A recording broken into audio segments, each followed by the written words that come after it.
It's one small step for man, one giant leap for mankind. Language truly sets humans apart from all the other creatures on Earth. We have the ability to express almost any concept, from the most mundane to the most extraordinary. The emergence of language has always been an extremely controversial topic. The lady's not for turning. I did not have sexual relations with that woman. How do you start with the grunts and groans and howls of our ape-like ancestors and then evolve all the sophistication of a Shakespeare? This is one of the big puzzles in language. How do you evolve an arbitrary set of symbols to denote objects and events and relationships in the external world? Did our ancestors all sit next to the fireplace and say, axe? Everybody say axe after me, axe. Obviously not. That's not how it got started. But if that didn't happen, how did it get started? To test his theory on how language might have gotten started, Professor Ramachandran heads for Pacific Beach in San Diego, California. He believes that the synesthesia in all of us means we have a shared ability to link certain sounds and objects. Could this have been the genesis of human language? I'm going to do a simple experiment right here on the beach to test this. We're going to take two shapes, one of which is kind of rounded and the other is sort of jagged, and we're going to give them to people and ask them to tell us which one is a booba, which one is a kiki. These are just nonsense words. And we're going to see if there is any non-random correspondence between one shape and one sound. One of them is booba, the other is kiki. Which is which? Booba, kiki. This is kiki, this is booba. I think that's booba and that's kiki. Which is which? That's a kiki and that's a booba. You sure? Pretty sure. I say booba. This is booba? Yeah. And this one is kiki? Yeah. Why do you say that? I don't know, this looks like a booba. It just looks like a booba. Thank you. Booba and kiki.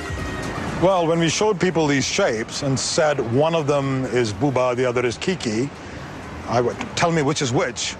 Majority of them, 90-95% of them, spontaneously said that's a booba, that's a kiki, without even thinking about it.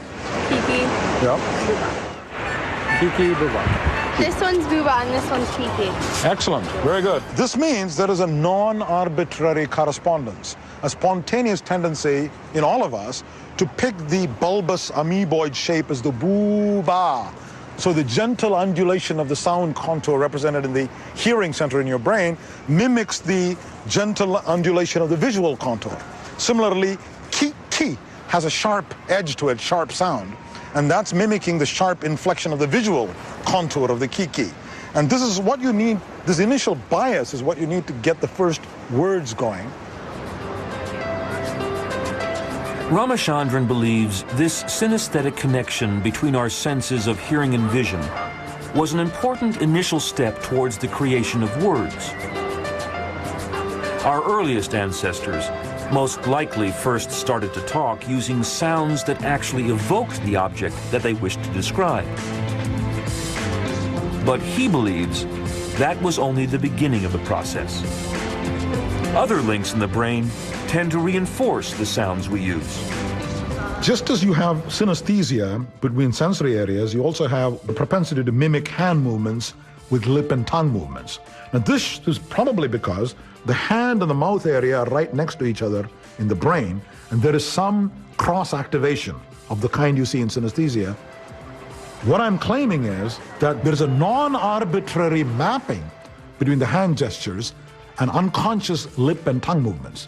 For example, un peu, diminutive, teeny-weeny, chinna in Indian language, versus enormous, large, where the lips actually mimic what the fingers are doing. And I don't think that's a coincidence.